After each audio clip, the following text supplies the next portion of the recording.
Putri seorang miliarder belum pernah mengucapkan satu kata pun sejak lahir.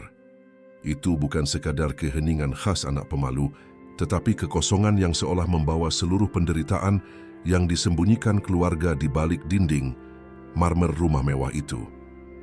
Jika Anda menyukai cerita ini, dukung dan ikuti akun ini agar tidak ketinggalan video selanjutnya. Ayah si anak, Pak Agus, seorang pengusaha yang mengumpulkan kekayaan dari proyek-proyek jutaan dolar, begadang setiap malam, mencoba memahami alasan putrinya membisu. Para dokter terkenal dari Jakarta, terapis dari ibu kota, bahkan spesialis internasional dipanggil untuk memeriksa Helena, nama putrinya. Semua mengatakan hal yang sama, tidak ada masalah fisik. Pemeriksaan membuktikan pita suaranya sempurna, pendengaran sehat, dan perkembangan kognitifnya normal. Namun anak itu tetap tidak pernah bicara. Helena berusia 8 tahun dan hidup bergelimang kemewahan. Kamarnya dihiasi perabot impor, mainan yang hanya bisa dilihat anak-anak lain di etalase toko, dan pakaian dari merek-merek paling mahal. Tetapi, terlepas dari semua itu, ekspresinya selalu sama. Tatapan jauh dan dalam seolah-olah dia terkunci dalam dunia yang tak seorang pun bisa masuki. Setiap ulang tahun, para tamu berharap, mungkin itulah hari di mana dia akan membuka mulut untuk mengucapkan sesuatu yang sederhana seperti terima kasih. Namun tahun demi tahun, kue dipotong dalam keheningan, dan satu-satunya suara yang terdengar hanyalah tepuk tangan orang-orang yang mencoba menyembunyikan rasa canggung mereka. Pak Agus, meski berkuasa dan dihormati, menyimpan luka yang tidak bisa disembuhkan oleh uang. Dia sudah kehilangan istrinya, yang meninggal karena depresi berat saat Helena masih kecil. Sejak saat itu, pengusaha itu hidup di antara beban ketidakhadiran istrinya dan keheningan putrinya. Ada hari-hari di mana, sendirian di kantornya, dia bertanya-tanya apakah semua uang yang dia kumpulkan benar-benar berguna. Rumah-rumah mewah, mobil-mobil impor, perjalanan-perjalanan mewah. Tidak ada yang bisa mengisi kekosongan yang ditinggalkan oleh keheningan itu. Pada suatu pagi, Senin itu, ada sesuatu yang terasa berbeda. Helena seperti biasa, bersandar di jendela besar di lantai 2, mengamati pergerakan di jalanan di luar. Hanya saja kali ini, dia tidak melihat mobil-mobil berlapis baja milik tetangga atau para satpam yang berpatroli di perumahan elit. Matanya tertuju pada satu sosok sederhana, petugas kebersihan yang sedang mengumpulkan kantong-kantong sampah. Seragam oranye yang kontras dengan warna abu-abu aspal, dan gerak-gerik tegasnya menarik perhatian Helena. Seolah-olah, untuk pertama kalinya dalam beberapa tahun, sesuatu dari dunia luar berhasil menembus tembok tak kasat mata yang mengelilingi hati anak itu. Petugas kebersihan itu bernama Gofar. Dia berusia 42 tahun. Wajahnya dihiasi kerutan karena paparan matahari, dan tangannya kapalan karena bekerja keras. Sambil mengangkat kantong-kantong berat, dia menyadari tatapan anak kecil yang tertuju padanya. Dia melambaikan tangan dengan ringan, hampir tanpa berpikir. Helena tidak membalas, tetapi kilatan berbeda muncul di matanya. Isyarat sederhana dari orang asing itu terasa lebih kuat daripada terapi apapun yang bernilai jutaan dolar. Pak Agus, yang mengamati dari jauh, merasakan jantungnya bergetar. Tidak mungkin pekerja sederhana itu bisa mendapatkan dalam hitungan detik apa yang dia coba dapatkan selama bertahun-tahun. Miliarder itu belum tahu, tetapi pertemuan kecil itu hanyalah awal dari transformasi tak terduga dan menyakitkan yang akan mengubah hidup mereka semua selamanya. Malam itu, Pak Agus tidak bisa tidur. Bayangan putrinya yang berdiri di jendela, menatap lekat-lekat pada petugas kebersihan, berputar-putar di benaknya tanpa henti, seolah-olah akhirnya, sesuatu telah menyala di dalam diri Helena. Dia yang telah menghabiskan kekayaan untuk dokter dan spesialis, mulai merasa kecil di hadapan isyarat yang begitu sederhana, lambaian tangan dari seorang pekerja di jalanan. Sambil menatap langit-langit kamar, dia bertanya pada dirinya sendiri, apakah dia bersedia menerima kenyataan bahwa solusi untuk keheningan putrinya bisa datang dari tempat yang paling tidak dia duga, dari luar pagar rumah mewahnya. Helena, di sisi lain, tidur seperti yang sudah lama tidak dia rasakan. Dia tidak mengalami mimpi buruk, tidak meringkuk di bawah selimut. Dia hanya memeluk boneka beruangnya erat-erat, sementara wajahnya menunjukkan sedikit jejak kedamaian. Bu Siti, pengurus rumah tangga yang merawatnya sejak ibunya meninggal, menyadari perbedaannya keesokan paginya. "Bapak Agus, anak itu terlihat berbeda," katanya saat membawakan kopi. Ayah itu hanya mengangguk, tidak berani percaya sepenuhnya. Dia takut berpegang pada harapan rapuh dan melihatnya hancur. Keesokan paginya, tepat pukul 7, Helena berlari ke jendela yang sama. Seolah-olah dia sudah menghafal jamnya. Dia menunggu dengan sabar suara truk sampah yang mendekat. Ketika bak truk itu berbelok di tikungan dan mesinnya menderu keras, matanya bersinar dengan cara yang belum pernah terjadi sebelumnya. Gofar ada di sana lagi, menjalankan rutinitasnya yang berat untuk mengumpulkan kantong-kantong berbau. Dia mengangkat kepala, melihat gadis kecil itu berdiri dan tersenyum. Dia mengangkat lengannya dan melakukan isyarat yang sama, lambaian tangan sederhana. Hal tak terduga terjadi. Helena perlahan mengangkat tangan kecilnya dan membalas dengan lambaian yang malu-malu, tetapi tulus. Itu adalah kali pertama dalam 8 tahun hidupnya seseorang berhasil mendapatkan reaksi spontan darinya. Pak Agus mengamati dari ruang tamu, terdiam. Dia merasakan sedikit kecemburuan bercampur dengan hembusan harapan. Apa yang dimiliki petugas kebersihan itu yang tidak dia miliki? Mengapa putrinya mengabaikan semua upaya ayahnya, tetapi membalas isyarat dari seorang pria yang hampir tidak dia kenal? Seolah-olah hidup sedang memberinya pelajaran pahit. Tidak selalu uang yang bisa memecahkan keheningan jiwa. Pada saat itu, perasaan gelisah tumbuh di dalam diri Pak Agus. Dia mulai bertanya pada dirinya sendiri, apakah dia harus campur tangan? Apakah dia harus menghentikan kontak yang tidak mungkin ini antara putrinya dan petugas kebersihan?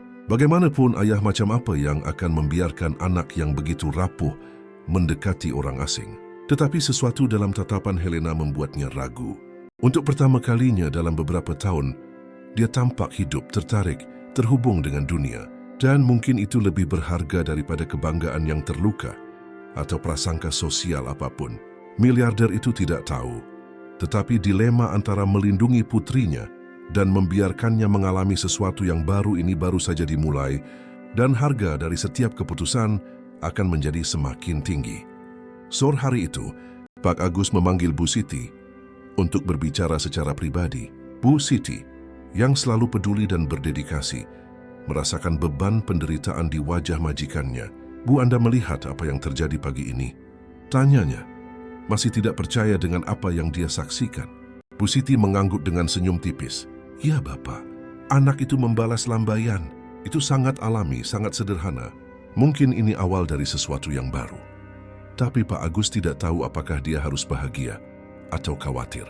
Bagaimanapun, bagaimana bisa seseorang yang hampir tidak menjadi bagian dari lingkaran keluarga bisa membangkitkan di dalam putrinya apa yang tidak bisa dilakukan oleh orang lain selama bertahun-tahun? Sementara itu, Helena tampaknya memiliki rutinitas baru. Dia menunggu dengan cemas saat truk sampah lewat. Tidak peduli apakah itu dingin atau panas, hujan atau matahari terik. Anak itu akan berdiri di depan jendela, matanya terpaku pada jalan. Ketika Gofar muncul, dia akan tersenyum tipis, masih malu, tetapi sudah menunjukkan tanda-tanda bahwa sesuatu di dalam dirinya mulai bergerak. Itu adalah keajaiban yang hening. Pak Agus dari jauh menyaksikan dengan hati yang berat. Tidak mudah menerima bahwa kasih sayang putrinya sedang dimenangkan oleh orang asing. Gofar, di sisi lain, tidak tahu dimensi dari apa yang sedang terjadi. Baginya dia hanyalah seorang anak perempuan yang penasaran, mungkin kesepian, yang mencari perhatian. Petugas kebersihan itu memiliki kehidupan sulitnya sendiri. Dia tinggal di sebuah kamar sewaan kecil di lingkungan yang jauh, membesarkan 2 anak sendirian setelah istrinya meninggalkan mereka. Dan meskipun bekerja keras, dia nyaris tidak bisa membayar tagihan. Pekerjaan berat, prasangka, dan ketidakpedulian orang lain adalah bagian dari rutinitasnya. Tetapi ketika dia melihat gadis kecil dengan gaun yang selalu rapi melambaikan tangan padanya, sesuatu di dalam dirinya menyala. Seolah-olah dia menerima pengingat bahwa terlepas dari segalanya masih ada kemurnian di dunia. Pak Agus yang disiksa oleh keraguan memutuskan untuk menyelidiki lebih dekat. Dia memerintahkan satpam rumah untuk memperhatikan petugas kebersihan itu, mencatat jam kerjanya, mengamati gerak-geriknya. Dia ingin memastikan tidak ada yang mengancam keselamatan Helena. Tetapi jauh di lubuk hatinya dia tahu bahwa apa yang dia rasakan bukan hanya kekhawatiran, tetapi juga kebanggaan yang terluka. Bagaimana dia bisa menerima kenyataan bahwa dengan semua kekayaannya, dia membutuhkan seorang pria sederhana untuk melihat putrinya bereaksi. Malam itu, Pak Agus mengurung diri di kantornya dan menatap foto lama istrinya. Apakah kamu akan melihat ini sebagai ancaman atau sebagai kesempatan? Gumamnya pada dirinya sendiri. Kenangan istrinya yang pergi masih menyakitkan. Dan sekarang hidup tampaknya menempatkan ujian lain di jalannya. Dia tidak tahu apakah dia bisa melewati ujian ini lagi. Yang tidak disadari oleh Pak Agus adalah bahwa ikatan yang tidak mungkin antara putrinya dan petugas kebersihan itu akan segera berubah menjadi sesuatu yang tidak bisa dikendalikan oleh siapa pun dan akan mengubah tidak hanya Helena, tetapi juga cara dia memandang dunia. Pada Rabu pagi, Helena bangun bahkan sebelum Bu Siti datang untuk memanggilnya sarapan. Anak itu tampaknya memiliki energi baru di dalam dirinya, sesuatu yang tidak dilihat orang selama bertahun-tahun. Sambil masih memeluk boneka beruangnya, dia berlari ke jendela dan berdiri di sana menunggu. Menit-menit berlalu dengan lambat sampai tiba-tiba deru truk itu bergema di jalan. Helena tersenyum dan menyentuh tangannya ke kaca, seolah dia ingin menembusnya untuk mendekat. Gofar seperti biasa mengangkat lengannya dan melambaikan tangan, tetapi kali ini dia melakukan sesuatu yang tidak terduga.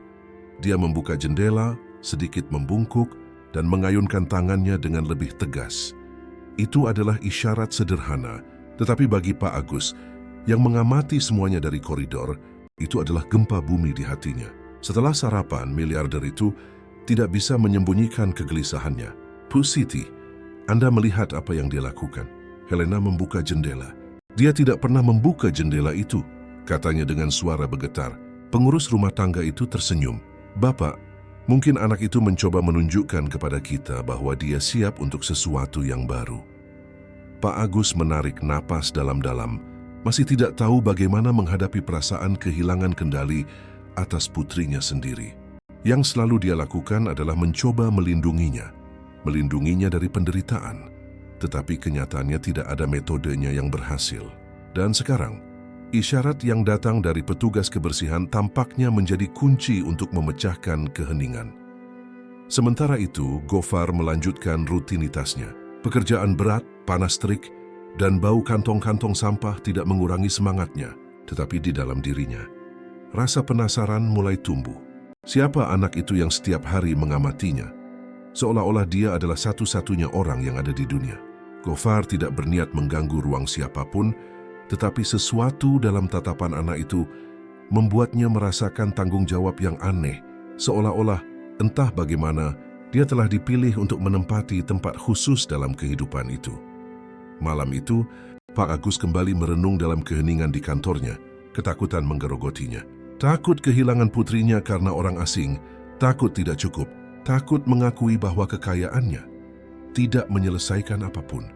Dia ingat berapa kali dia telah berjanji pada dirinya sendiri bahwa dia tidak akan pernah membiarkan Helena merasa sendirian, tetapi disinilah dia menemukan kenyamanan justru di luar tembok yang dia bangun dengan begitu hati-hati.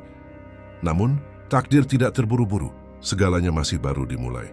Apa yang tampak seperti detail sepele, pertukaran tatapan, lambaian malu-malu, sebenarnya adalah awal dari badai yang akan mengguncang semua kepastian Pak Agus. Karena terkadang, hidup bersikeras untuk menunjukkan bahwa kekayaan terbesar tidak ada di brankas yang penuh, tetapi dalam isyarat-isyarat paling sederhana. Pada Kamis, rutinitas tampaknya terulang. Helena bangun pagi-pagi, sarapan dalam keheningan, dan berlari ke jendela untuk menunggu truk oranye berbelok di tikungan. Hanya saja kali ini, dia tidak hanya melambaikan tangan. Ketika Gofar mengangkat tangannya untuk menyambutnya, anak itu menghilang dari jendela dan yang mengejutkan Bu Siti berlari menuruni tangga. Bu Siti panik saat melihatnya mendorong gerbang rumah mewah yang berat. "Bapak Agus!" teriaknya, tetapi sudah terlambat.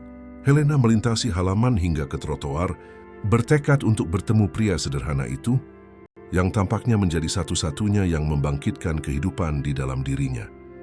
Pak Agus berlari mengejar, diliputi kepanikan. "Helena, apa yang kamu lakukan?" Tanyanya, suaranya penuh keputusasaan. Tetapi anak itu hanya duduk di trotoar dengan tangan kecilnya bertumpu di lutut, menunggu. Gofar menyadari pemandangan itu saat dia menarik kantong sampah yang berat.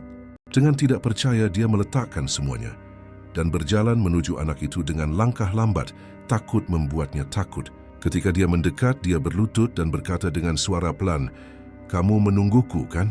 Helena tidak menjawab, tetapi matanya bersinar dan dia mengangguk setuju.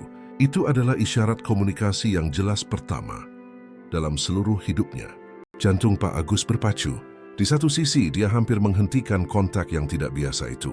Tetapi di sisi lain, sesuatu menghentikannya. Tatapan putrinya berbeda, hidup penuh harapan. Dia belum pernah melihat ekspresi itu sebelumnya.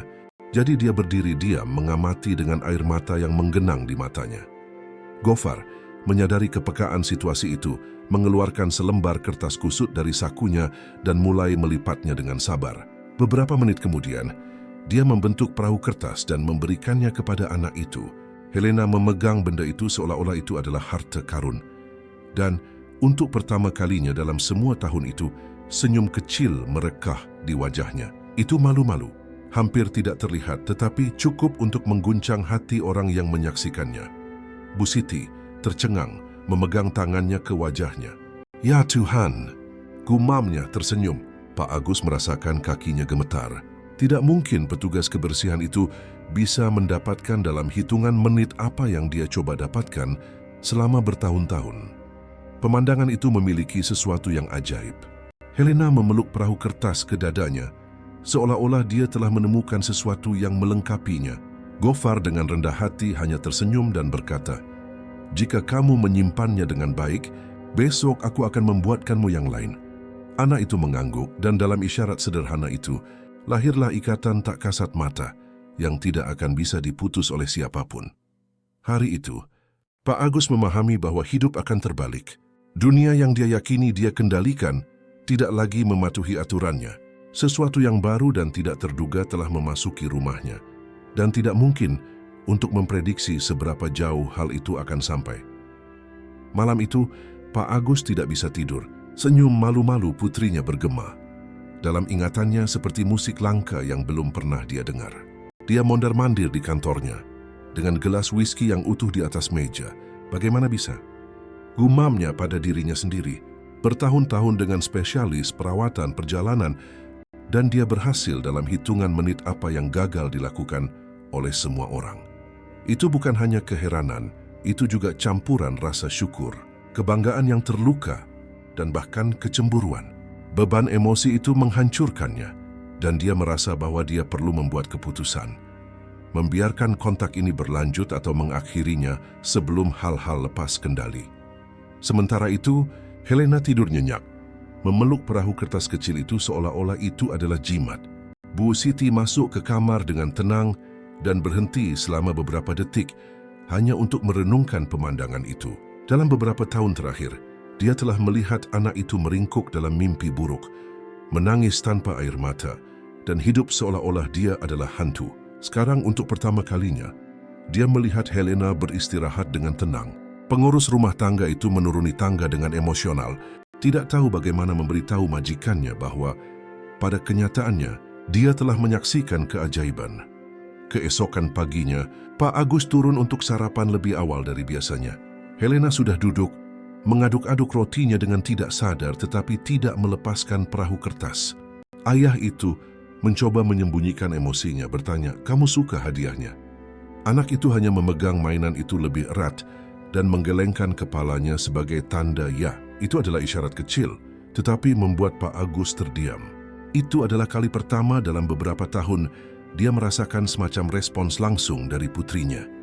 Ketika truk itu muncul lagi, Helena berlari ke jendela. Gofar menyadari antisipasi itu, sudah membawa selembar kertas lain di sakunya. Dia mengumpulkan kantong-kantong itu dengan cepat, dan ketika dia melihat ke atas, dia melihat gadis kecil itu menunggu. Dia mengangkat perahu kertas baru, menunjukkannya dari jauh dan memberi isyarat bahwa itu untuknya. Helena tersenyum, dan kali ini bukan senyum malu-malu. Itu jelas terbuka penuh kehidupan.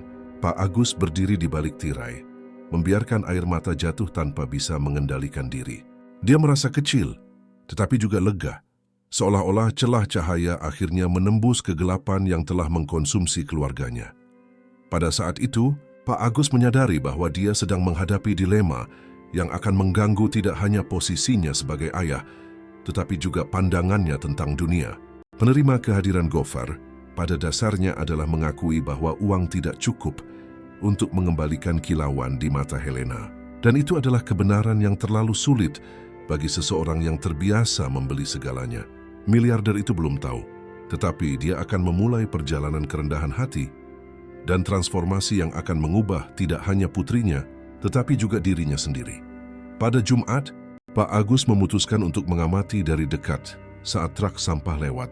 Biasanya dia akan bersembunyi di balik jendela atau di kantor, tetapi kali ini dia keluar ke taman, berpura-pura mengamati tanaman. Jantungnya berdebar kencang, campuran kecemasan dan ketidakpercayaan. Helena, penuh perhatian seperti biasa, berlari ke gerbang ketika dia mendengar mesin mendekat. Gofar yang sudah terbiasa dengan kehadiran gadis itu, menghentikan gerobak pengumpulnya dan mengeluarkan selembar kertas berwarna dari sakunya. Dengan cekatan, dia mulai melipatnya di sana, di tengah jalan, mengubahnya menjadi burung kertas kecil. Helena mengulurkan tangannya ketika dia selesai, dan matanya bersinar seolah-olah dia telah menerima perhiasan paling langka di dunia. Pak Agus menelan ludah. Tidak mungkin untuk menyangkal kekuatan koneksi itu. Gofar tidak banyak bicara, hanya tersenyum dan menawarkan isyarat kecil yang entah bagaimana mencapai jiwa anak itu. Itu melukai kebanggaan Pak Agus, tetapi juga memberinya sedikit harapan. Untuk pertama kalinya, dia berpikir untuk mendekat dan berterima kasih. Namun ketika dia melangkah maju, dia diliputi keraguan. Apa yang akan dipikirkan tetangga jika mereka melihatnya berbicara dengan petugas kebersihan? Apakah mereka akan melihat kelemahan dalam posisinya sebagai pria yang berkuasa? Pikiran-pikiran picik ini melumpuhkannya, dan dia kembali ke dalam rumah tanpa mengatakan apa-apa. Helena, bagaimanapun tampaknya tidak peduli dengan penampilan. Dia memegang burung kertas itu ke dadanya, seolah-olah itu adalah jimat yang mampu melindunginya dari semua rasa sakit yang dia bawa. Bu Siti, yang mengamati semuanya dari beranda, tidak bisa menahan air matanya. Dia mendekati Pak Agus nanti dan berkata dengan tegas, "Bapak, mungkin sudah waktunya untuk menerima bahwa anak itu membutuhkan kontak ini, bukan seragamnya atau status sosialnya, tetapi hatinya yang menjangkau hatinya." Pak Agus tetap diam, tetapi kata-kata itu bergema dalam-dalam. Malam itu, sendirian di kantornya, dia membuka laci dan menemukan buku harian lama istrinya. Di halaman-halaman yang menguning, ada sebuah kalimat yang digarisbawahi. Terkadang, orang yang paling tidak kita duga adalah orang yang paling bisa mengajari kita tentang cinta. Pak Agus menutup buku catatan itu dengan keras, seolah-olah dia telah dipukul di dada, seolah-olah ingatan istrinya sendiri sedang menghadapinya, menuntutnya untuk mengesampingkan kebanggaan, untuk melihat apa yang benar-benar penting. Sementara itu, Gofar melanjutkan kehidupannya yang sederhana, tanpa membayangkan betapa dia mengganggu keluarga kaya itu. Dia kembali ke rumah dengan kelelahan, setelah berjam-jam menarik kantong-kantong berat dan menghadapi tatapan jijik dari banyak penduduk lingkungan itu. Namun jauh di lubuk hatinya, dia merasa bahwa sesuatu yang istimewa sedang terjadi. Mungkin gadis itu adalah alasan yang tidak terduga untuk terus percaya bahwa hidupnya memiliki nilai. Terlepas dari semua kesulitan, Sabtu pagi tiba dengan awan mendung dan gerimis tipis membuat aspal licin. Helena bagaimanapun tidak beranjak dari jendela. Matanya yang penuh perhatian mencari truk oranye yang selalu muncul pada jam yang sama. Bu Siti mencoba mengalihkan perhatiannya dengan sarapan, tetapi anak itu tetap tidak bergerak, seolah-olah semua energinya terfokus pada satu momen hari itu. Ketika mesin menderu di kejauhan, Helena berlari ke gerbang dan menunggu, jari-jari kecilnya yang gemetar memegang jeruji besi. Gofar tiba dalam keadaan basah kuyup, dengan seragamnya yang basah dan sepatu yang berat karena lumpur. Namun ketika dia melihat gadis kecil itu, dia tersenyum seperti biasa. Dia mengeluarkan selembar kertas yang dilindungi di dalam kantong plastik dari sakunya dan dalam beberapa menit membentuk bunga kertas. Saat dia memberikan hadiah itu di antara jeruji, Helena memegangnya dengan lembut dan Yang mengejutkan Bu Siti, menyentuh benda itu ke wajahnya seolah-olah dia mencium aroma mawar asli. Isyarat itu membuat Gofar menghela napas haru. Dia belum pernah melihat seorang anak bereaksi dengan kepekaan seperti itu terhadap sesuatu yang begitu kecil. Pak Agus yang mengamati dari dalam rumah merasakan campuran perasaan yang tidak bisa dia namakan. Dia terharu ya, tetapi juga diliputi oleh kecemburuan yang menyakitkan. Saya ayahnya, mengapa bukan dengan saya, pikirnya. Pada saat yang sama, dia tahu bahwa pemandangan itu terlalu berharga untuk dihentikan. Jadi dia berdiri diam, tidak bergerak, membiarkan keajaiban melanjutkan jalannya. Setelah truk itu pergi, Helena tetap di trotoar memeluk bunga kertas. Bu Siti mencoba membujuknya untuk kembali ke dalam, tetapi anak itu tampak terhipnotis, seolah-olah dia ingin menyimpan momen itu selamanya. Bapak Agus, kata Bu Siti kemudian, tidak ada gunanya melawan ini. Anak itu telah menemukan alasan untuk bereaksi, dan jika Bapak mencoba memutuskan ikatan ini, dia bisa kembali mengunci diri. Pak Agus tidak menjawab, tetapi di dalam dirinya tumbuh perasaan berada di persimpangan jalan. Entah dia menerima pria sederhana itu dalam kehidupan putrinya, atau dia mengambil risiko kehilangan sedikit kemajuan yang telah dia buat. Malam itu, miliarder itu pergi sendirian dengan mobilnya. Dia mengemudi tanpa tujuan sampai dia berhenti di depan sebuah taman sederhana di pusat kota. Dia mengamati anak-anak yang berlari tanpa alas kaki, tertawa meskipun gerimis tipis masih turun. Di sana, di tengah kemiskinan, ada kegembiraan yang tidak dia lihat di rumahnya sendiri. Dan dalam kontras inilah Pak Agus mulai mengerti. Mungkin kebahagiaan tidak ada hubungannya dengan ukuran rumah, tetapi dengan kemurnian isyarat yang lahir dari hati. Dia tidak tahu bahwa pemikiran ini hanyalah awal dari transformasi mendalam yang akan memaksanya untuk meninjau kembali semua yang dia yakini tentang cinta, kekayaan, dan nilai kemanusiaan. Minggu tiba dengan keheningan yang lebih berat di rumah Pak Agus. Tanpa truk sampah yang lewat, Helena tampak gelisah. Dia mondar-mandir, melihat keluar jendela, turun ke gerbang, kembali ke dalam, seolah-olah dia sedang menunggu sesuatu yang tidak datang. Bu Siti mencoba mengalihkan perhatiannya dengan bermain, tetapi anak itu tidak tertarik. Kekosongan yang ditinggalkan oleh ketidakhadiran Gofar terlihat jelas. Seolah-olah dalam waktu yang begitu singkat, pria sederhana itu telah menjadi puncak hari-harinya. Pak Agus mengamati semuanya dari jauh, terganggu. Hatinya sakit melihat putrinya bergantung pada kehadiran yang bukan miliknya.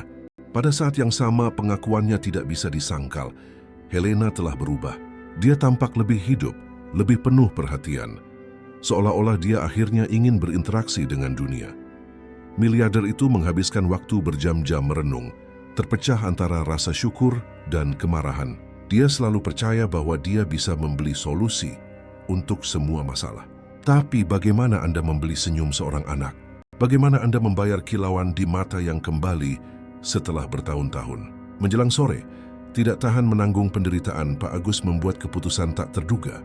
Dia memanggil sopirnya dan memintanya untuk membawanya ke lingkungan sederhana tempat Gofar tinggal. Dengan setiap jalan yang mereka lewati, kontrasnya meningkat. Rumah-rumah mewah yang rindang di kompleks itu digantikan oleh rumah-rumah sederhana, banyak yang dengan dinding mengelupas dan atap seng. Hati Pak Agus terasa sesak. Dia tidak pernah membayangkan kehidupan di luar tembok mewahnya.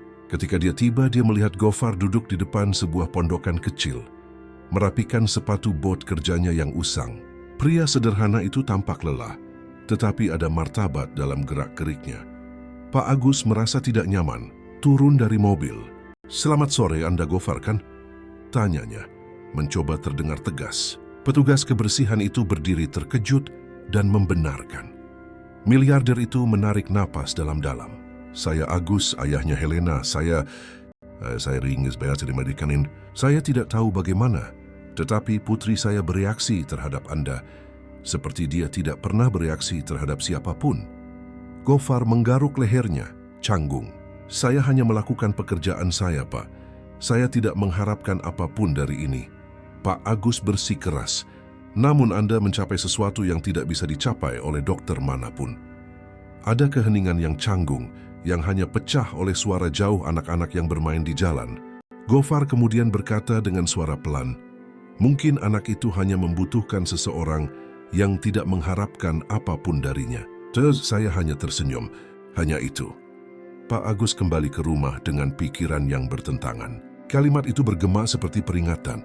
Mungkin dia sendiri yang terlalu banyak menuntut dari Helena. Berharap dia akan berbicara, kembali menjadi anak yang ceria seperti sebelumnya. Mungkin tekanan itulah yang membuatnya tetap diam. Dan sekarang orang asing menunjukkan bahwa jalannya bisa jadi lain, lebih sederhana, lebih manusiawi. Pada Senin, Helena tampak lebih cemas.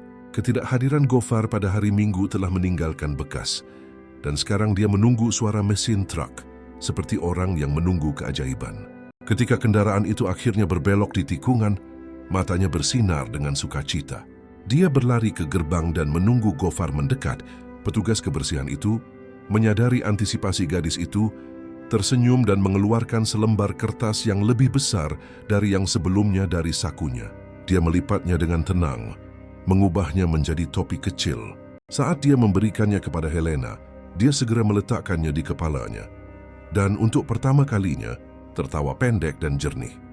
Suara itu bergema di seluruh halaman dan membuat Bu Siti menutup mulutnya karena terkejut. Pak Agus yang mengamati dari beranda merasakan kakinya lemas. Itu adalah kali pertama dia mendengar putrinya mengeluarkan suara apapun, selain keheningan yang mencekik yang telah menemaninya selama bertahun-tahun. Itu bukan kata-kata, tetapi tawa itu memiliki kekuatan untuk membongkar semua kepastiannya. Dia berlari ke gerbang, tetapi berhenti beberapa langkah, tidak berani mengganggu momen itu. Gofar masih berlutut di depan gadis itu. Tampak begitu alami sehingga sejenak miliarder itu merasa seperti penyusup di rumahnya sendiri. Setelah truk itu pergi, Helena kembali ke dalam, masih dengan topi kertas di kepalanya. Dia duduk di meja untuk makan siang, dan untuk pertama kalinya tampaknya makan dengan sedikit antusiasme. Pak Agus tidak bisa menahan diri. "Kamu suka, nak?" tanyanya dengan suara bergetar. Helena hanya mengangguk setuju. Tetapi isyarat itu disertai dengan kilauan di mata yang lebih berharga daripada jawaban apapun. Bu Siti menyeka air matanya secara diam-diam, terharu dengan kemajuan gadis itu. Malam itu Pak Agus memanggil Gofar untuk berbicara. Dia meminta sopirnya untuk pergi ke titik akhir rute pengumpulan dan menunggu petugas kebersihan itu menyelesaikan shiftnya. Ketika Gofar mendekat, lelah dan berkeringat, dia melihat miliarder itu berdiri di samping mobil mewah. "Saya perlu berbicara dengan Anda," kata Pak Agus. Nadanya bukan superioritas, tetapi seorang pria yang hancur mencari jawaban. "Apa yang Anda lakukan sehingga putri saya bereaksi seperti ini?" Gofar menarik napas dalam-dalam dan menjawab dengan sederhana, "Saya tidak melakukan apapun selain memperlakukannya seperti anak-anak biasa. Saya tidak berharap dia berbicara. Saya tidak menekannya, saya tidak menuntut. Saya hanya menawarkan senyuman, isyarat. Mungkin itu yang dia butuhkan." Pak Agus tetap diam. Dia tidak pernah berpikir bahwa kecemasannya sendiri bisa menjadi penghalang. Pada saat itu, dia menyadari bahwa petugas kebersihan itu tidak hanya membantu Helena, tetapi juga mengajarinya pelajaran yang tidak akan pernah bisa dibeli oleh uang. Dan dengan demikian, tanpa menyadarinya, Pak Agus mulai berubah sebanyak putrinya. Tetapi masih ada banyak hal di depan, dan hambatan yang akan muncul segera akan menguji ikatan tak terduga ini. Hari-hari berikutnya menjadi rutinitas baru. Setiap pagi, Helena menunggu truk oranye, dan setiap pagi, Gofar muncul dengan hadiah. Sederhana yang terbuat dari kertas. Pesawat kecil, kupu-kupu, bahkan mahkota kertas yang digunakan gadis itu selama berjam-jam. Setiap isyarat memunculkan reaksi baru darinya. Senyum yang lebih terbuka, tawa pendek, tatapan yang penuh kehidupan. Bu Siti hampir tidak percaya apa yang dia saksikan, dan Pak Agus berosilasi antara kegembiraan dan rasa sakit karena bukan dia yang menyebabkan perubahan itu.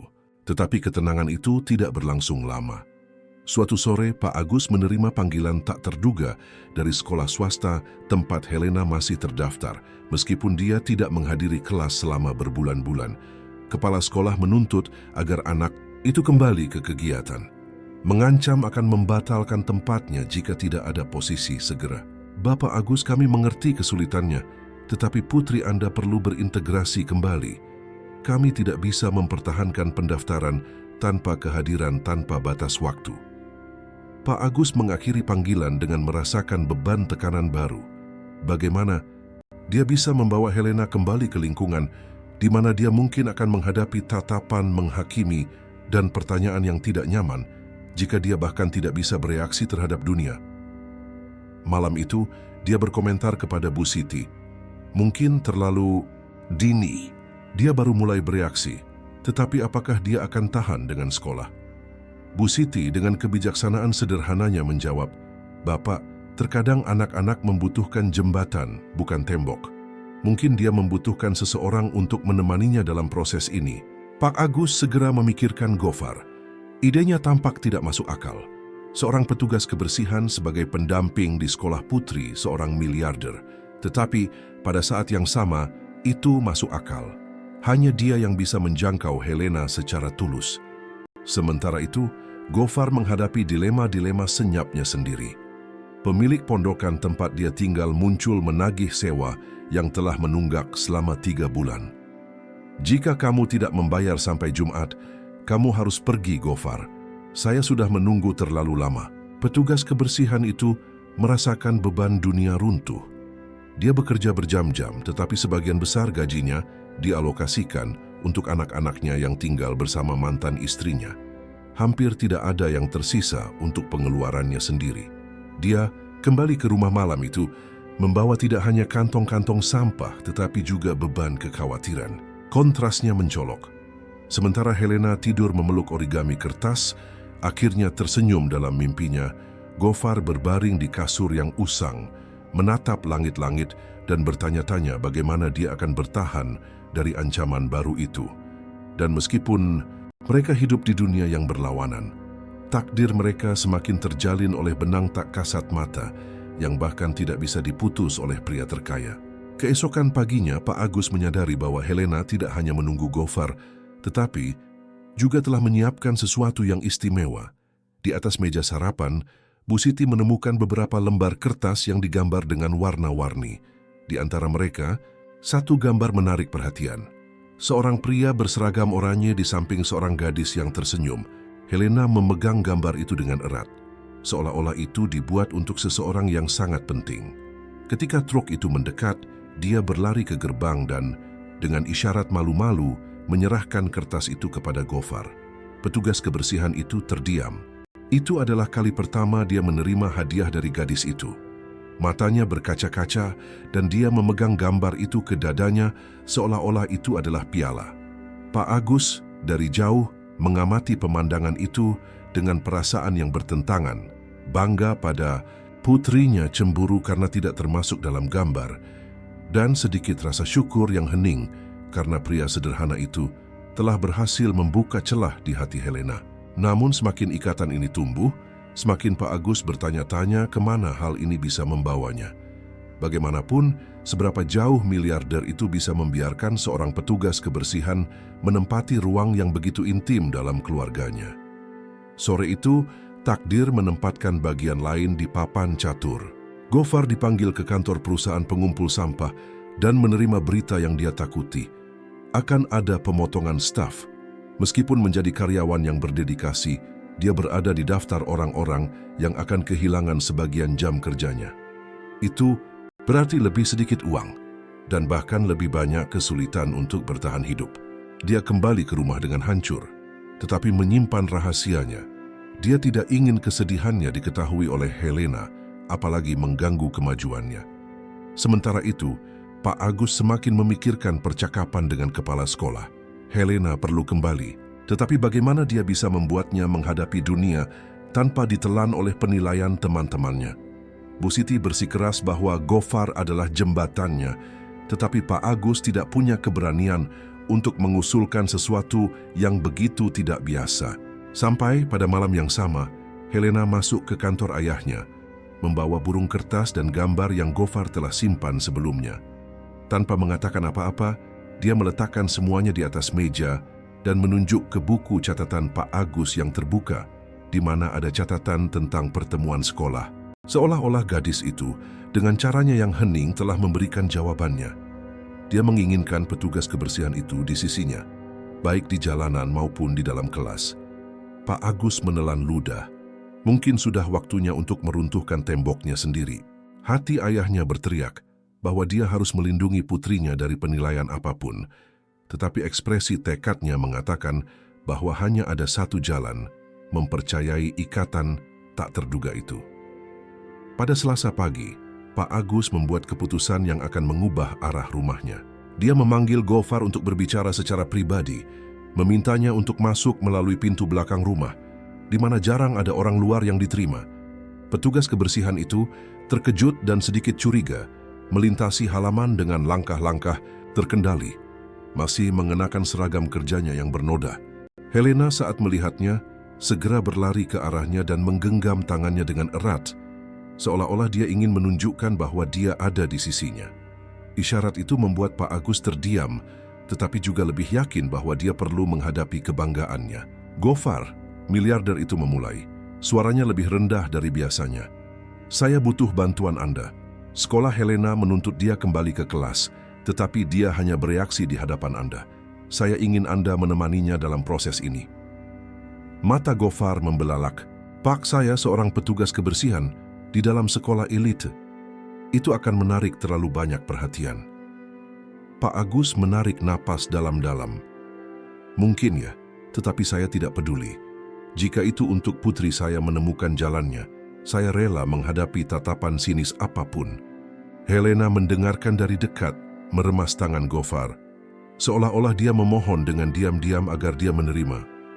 Petugas kebersihan itu terharu menjawab, "Saya tidak tahu apakah saya orang yang tepat, tetapi jika dia percaya pada saya, maka saya akan melakukannya." Pak Agus merasakan beban terangkat dari punggungnya, meskipun dia tahu bahwa kritik akan datang dari segala arah. Sementara itu, di lingkungan sederhana tempat Gofar tinggal, tekanan meningkat. Pemilik pondokan mendekatinya lagi, menuntut pembayaran sewa yang menunggak. "Jika kamu tidak membayar saya sampai Jumat, saya akan meletakkan barang-barangmu di jalan." Tidak ada lagi pembicaraan. Gofar pergi dari sana dengan kepala tertunduk, memikirkan bagaimana dia akan menyeimbangkan keuangannya. Pekerjaan ekstra yang ditawarkan Pak Agus membantu, tetapi masih belum cukup. Ketakutan kehilangan tempat tinggal menggerogotinya, tetapi ada sesuatu yang memberinya kekuatan. Tatapan Helena kecil yang akhirnya menemukan di dalam dirinya alasan untuk tersenyum. Malam itu, Pak Agus merenung di depan perapian. Dia ingat berapa kali dia telah meremehkan orang-orang sederhana, percaya bahwa hanya dokter, spesialis dan pria berjas yang bisa membawa solusi. Sekarang seorang petugas kebersihan menjadi penting, tidak hanya untuk putrinya, tetapi juga untuk pemahamannya sendiri tentang dunia. Miliarder itu mulai bertanya pada dirinya sendiri, apakah jauh di lubuk hatinya, bukan dia yang paling membutuhkan pelajaran dari pria dengan tangan yang kapalan itu. Helena di kamarnya tertidur dengan gambar baru yang dia buat. 3 sosok bergandengan tangan, dia, ayahnya, dan Gofar. Untuk pertama kalinya, dia tampaknya memasukkan semua orang ke dalam dunianya yang hening, seolah-olah dia ingin mengatakan, tanpa kata-kata, bahwa sekarang dia memiliki keluarga yang lengkap. Rabu pagi tiba dengan cerah, tetapi di dalam rumah suasana tegang. Pak Agus telah memberitahu kepala sekolah bahwa Helena akan kembali ke kelas, ditemani oleh Gofar. Di ujung telepon, wanita itu tersedak, terkejut. "Anda mengatakan bahwa seorang petugas kebersihan akan menemani putri Anda di dalam institusi kami?" Suaranya membawa penghinaan. Tetapi Pak Agus menjawab dengan tegas, "Saya mengatakan bahwa putri saya hanya percaya padanya. Jika sekolah tidak menerimanya, saya akan mencari yang lain." Itu adalah kali pertama miliarder itu secara terbuka menantang lingkaran sosial di mana dia selalu mencari persetujuan. Pada pagi hari kembali, Helena mengenakan seragam sekolahnya dengan sedikit keengganan, tetapi tidak melepaskan tangan Gofar pada saat-saat tertentu. Kontrasnya mencolok. Gadis itu yang berpakaian rapi dan pria sederhana itu, dengan sepatu bot usang dan senyum malu-malu, berjalan berdampingan di koridor marmer sekolah elit. Tatapan segera berbalik. Orang tua berbisik satu sama lain. Siswa tertawa sembunyi-sembunyi, guru bertukar ekspresi terkejut. Tetapi Helena, tidak menyadari semuanya, hanya memegang lengan Gofar lebih erat, seolah-olah dia memberitahu dunia bahwa tidak ada yang akan mengguncangnya selama dia ada di dekatnya. Selama pelajaran pertama, gadis itu tetap diam, tetapi untuk pertama kalinya dia menunjukkan minat. Dia mengamati papan tulis dengan cermat, mencoret-coret di buku catatannya, dan pada beberapa saat bahkan mencoba menggambar sosok-sosok kecil yang mewakili pelajaran. Gofar duduk dengan diam-diam di belakang kelas, mengikuti setiap isyarat, siap untuk campur tangan jika perlu. Ketika waktu istirahat tiba, sekelompok anak-anak mencoba mendekat. Penasaran, "Kenapa kamu tidak pernah bicara?" tanya seorang gadis pirang dengan nada yang hampir provokatif. Helena membuang muka, tetapi Gofar mendekat dan dengan tenang menjawab, "Terkadang kita berbicara dengan cara lain, dan itu juga sangat berarti." Komentar itu membuat beberapa anak tertawa, tetapi yang lain menjadi berpikir Pak Agus yang telah mengamati dari kejauhan. Mengamati semuanya dengan hati yang berat. Dia bangga dengan keberanian putrinya dan ketegasan Gofar. Pada saat yang sama, dia menyadari beban prasangka yang beredar.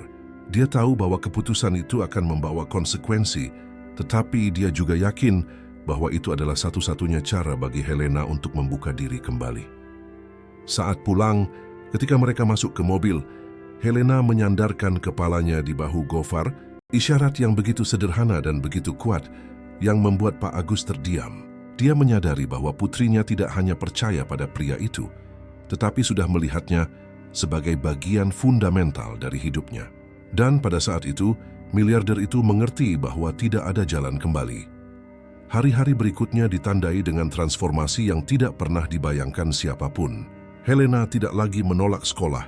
Dia masih tidak berbicara, tetapi lebih sering tersenyum.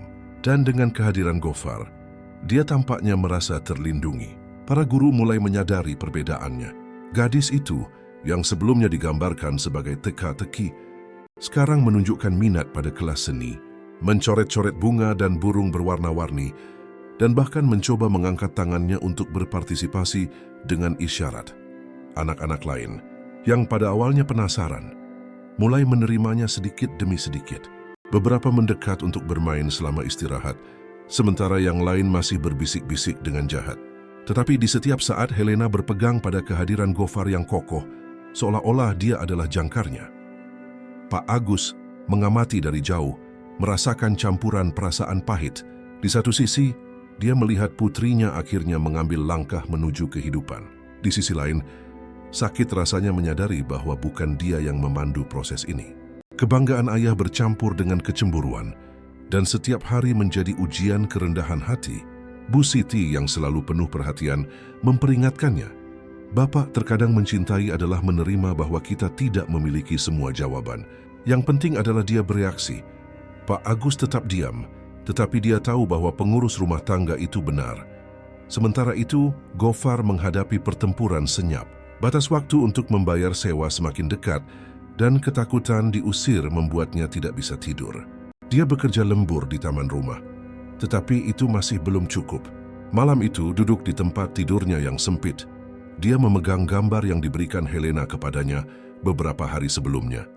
Pria berseragam oranye di samping gadis yang tersenyum. Itu adalah kekuatannya, mengingatkannya bahwa terlepas dari kesulitan, ada seseorang yang melihat nilai dalam dirinya. Pada Jumat, selama istirahat, sesuatu yang tidak terduga terjadi. Sekelompok anak laki-laki mengejek Helena, memanggilnya boneka rusak karena tidak berbicara. Sebelum Gofar bisa bereaksi, salah satu teman sekelasnya berdiri dan berkata, "Dia memang bicara, hanya saja dengan cara lain. Kalianlah yang tidak tahu bagaimana mendengarkan." Helena menatap gadis itu dengan terkejut dan senyum malu-malu terbentuk di bibirnya. Itu adalah momen kecil, tetapi kuat. Untuk pertama kalinya, seseorang selain Gofar membelanya. Hari itu, saat kembali ke rumah, Pak Agus menyadari sesuatu yang berbeda. Helena berbaring di sofa di ruang tamu dan di samping Gofar mulai menggambar lagi. Kali ini, kertas itu menunjukkan 3 sosok. Dia, ayahnya, dan petugas kebersihan semuanya bergandengan tangan. Pak Agus merasakan hatinya meleleh. Pesannya jelas. Bagi Helena, kedua pria itu sama pentingnya. Dan mungkin untuk pertama kalinya dia bersedia menerima itu. Akhir pekan membawa ketenangan yang nyata. Helena menghabiskan sebagian besar hari Sabtu di taman, menemani Gofar saat dia merawat tanaman. Dia duduk di rumput, mengamati setiap isyarat dengan penuh perhatian, seolah-olah belajar memangkas mawar sama menariknya dengan pertunjukan. Gofar dengan sabar menjelaskan dengan kata-kata sederhana, tanpa mengharapkan jawaban. Namun Helena bereaksi dengan tatapan penuh perhatian dan senyum-senyum kecil yang tampaknya membawa lebih banyak makna daripada 1000 kalimat. Pak Agus mengamati dari jauh, diliputi oleh perasaan yang bercampur seperti pusaran air. Dia merasakan rasa syukur, tetapi juga perasaan ancaman yang aneh. Apakah putri saya akan lebih mencintainya daripada saya? Pikirnya saat dia mondar-mandir di dalam rumah. Seolah-olah, untuk pertama kalinya dia takut digantikan. Bu Siti menyadari kegelisahannya, mendekat dan berkata dengan lembut, "Bapak, anak itu tidak menukar Anda dengan siapapun. Dia menemukan ruang untuk menjadi dirinya sendiri, dan itu hanya memperkuat ikatan kalian berdua." Malam itu, Pak Agus mencoba sesuatu yang berbeda. Dia duduk di samping putrinya, yang masih memegang salah satu origami kertas yang dibuat oleh Gofar. "Helena, bolehkah saya bermain denganmu?" tanyanya. Gadis itu ragu selama beberapa detik, tetapi akhirnya memberikan perahu kertas itu kepada ayahnya. Itu adalah isyarat sederhana, tetapi penuh makna. Pak Agus merasakan matanya berkaca-kaca, memahami bahwa mungkin dia tidak perlu bersaing dengan Gofar, melainkan belajar darinya. Sementara itu, kehidupan Gofar di luar rumah menjadi semakin sulit. Batas waktu untuk membayar sewa telah berakhir, dan pemilik pondokan sudah meninggalkan peringatan keras. Pada hari Senin, barang-barangmu akan berada di jalan. Gofar tidak tahu bagaimana harus bereaksi. Ketakutan kehilangan sedikit yang dia miliki menggerogotinya. Tetapi pada saat yang sama dia tidak ingin mengkhawatirkan Helena atau menciptakan rasa canggung dengan Pak Agus. Dia menyimpan masalah itu untuk dirinya sendiri, percaya bahwa entah bagaimana dia akan menemukan solusi. Pada Minggu sore, sesuatu yang tidak terduga terjadi. Helena masuk ke kantor ayahnya dengan gambar baru. Di kertas itu muncul 2 rumah. Satu besar, jelas rumah mewah, dan satu lagi kecil, sederhana, tetapi digambar dengan warna-warna cerah. Di antara mereka, Helena menggambar jembatan menghubungkan kedua bangunan itu. Pak Agus memegang gambar itu, bingung. "Apa yang ingin kamu katakan dengan ini, Nak?" tanyanya tanpa mendapatkan jawaban. Tetapi jauh di lubuk hatinya dia tahu, putrinya sudah mengerti dengan cara yang murni dan hening bahwa kedua dunia itu perlu terhubung, dan mungkin sesuatu akan segera terjadi yang akan menyatukan alam semesta ini dengan cara yang tidak bisa diprediksi oleh siapapun. Pada Senin, hal yang tak terhindarkan terjadi. Gofar tiba di rumah setelah shift pagi dan menemukan beberapa pakaian dan barang miliknya berserakan di trotoar. Pemilik pondokan tidak sabar, mengunci pintu dan menyilangkan lengannya. "Saya sudah peringatkan Gofar, 3 bulan menunggak. Saya tidak bisa menunggu lebih lama lagi." Petugas kebersihan itu berdiri diam, menatap barang-barangnya yang tergeletak di tanah, merasakan beban rasa malu yang luar biasa. Dia memikirkan anak-anaknya yang bergantung padanya dan Helena, yang setiap hari menunggu senyumnya. Hatinya sakit, tetapi dia tidak punya kekuatan untuk berdebat. Dia mengumpulkan barang-barangnya dalam keheningan dan pergi membawa koper usangnya tanpa tahu kemana harus pergi. Sementara itu, di rumah mewah, Helena gelisah. Gadis itu pergi ke jendela pada jam yang biasa, tetapi truk itu lewat dan Gofar tidak ada di sana. Matanya dipenuhi air mata. Dia berlari ke Bu Siti, menarik ujung celemeknya, dan menunjuk ke jalan dengan putus asa. Pak Agus menyadari pemandangan itu, merasakan hatinya sesak. Ada sesuatu yang salah. Tanpa membuang waktu, dia menyuruh sopirnya mengikuti rute pengumpulan. Mereka menemukan Gofar berjalan sendirian, menyeret koper lamanya di bawah terik matahari. "Gofar," panggil Pak Agus saat dia membuka pintu mobil. Petugas kebersihan itu berhenti, terkejut dan malu. Helena berlari ke arahnya dan menggenggam tangannya dengan erat, seolah-olah dia ingin menghentikannya menghilang. Pak Agus turun dari mobil dan bertanya, "Apa yang terjadi?" Gofar ragu, tetapi tidak bisa menyembunyikan kebenaran. "Saya diusir, Pak. Saya tidak bisa membayar sewa." Pak Agus tetap diam selama beberapa detik. Di dalam dirinya, pertempuran terjadi antara kebanggaan dan kasih sayang. Kemudian, dia menarik napas dalam-dalam dan berkata, "Anda akan tinggal bersama kami, Charles Yusesha. Amati de Kemotesta Pisa, membiarkan satu-satunya orang yang membawa kehidupan kembali ke putri saya berada di jalanan." Mata Gofar membelalak. "Pak Syausin Mahathir tidak bisa menerima, saya tidak ingin amal." Pak Agus meletakkan tangannya di bahunya dan menjawab dengan tegas, "Ini bukan amal, ini rasa syukur. Putri saya membutuhkan Anda, dan saya juga." Helena mendengar kata-kata itu, tersenyum seperti yang tidak dia lakukan selama bertahun-tahun. Seolah-olah pada saat itu, sebuah keluarga baru mulai terbentuk. Gofar terharu, mengangguk dalam keheningan. Dia masuk ke mobil, masih merasa tidak nyaman tetapi jauh di lubuk hatinya lega. Dan dengan demikian, untuk pertama kalinya kedua dunia itu mulai berbagi atap yang sama. Rumah mewah, yang sebelumnya terasa dingin dan hening, akan segera mendapatkan warna dan suara yang tidak pernah dibayangkan siapapun. Kedatangan Gofar di rumah mewah itu menyebabkan campuran kejutan dan ketidaknyamanan di antara para karyawan. Beberapa berbisik-bisik di koridor tidak dapat memahami bagaimana seorang petugas kebersihan sekarang bisa tinggal di bawah atap yang sama dengan keluarga Agus. Bu Siti, bagaimanapun adalah orang pertama yang menyambutnya dengan tangan terbuka. "Selamat Nation. Anda bukan hanya tamu, Anda adalah bagian dari perubahan yang dibutuhkan anak itu." Gofar tersenyum malu-malu, masih tidak percaya dengan arah yang diambil oleh hidupnya. Helena di sisi lain sangat gembira. Untuk pertama kalinya dalam waktu yang lama, dia berlari melintasi koridor rumah, menarik tangan Gofar, seolah-olah dia ingin menunjukkan setiap detail dunianya. Dia berhenti di kamarnya, membuka laci, dan mengeluarkan semua origami yang dia simpan dengan penuh kasih.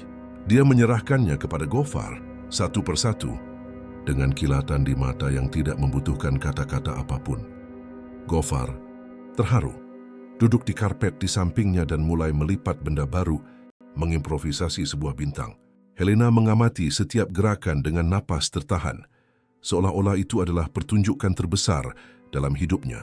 Pak Agus mengamati dari pintu, terpecah antara kebanggaan dan ketidaknyamanan.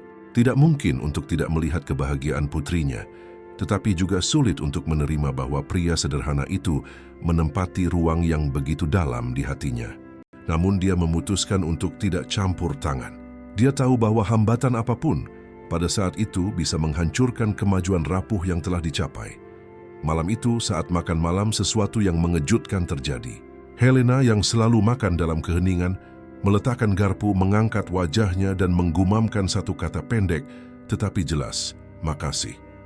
Keheningan melanda meja. Bu Siti menutup mulutnya, terharu. Pak Agus menjatuhkan peralatan makannya. Tidak percaya.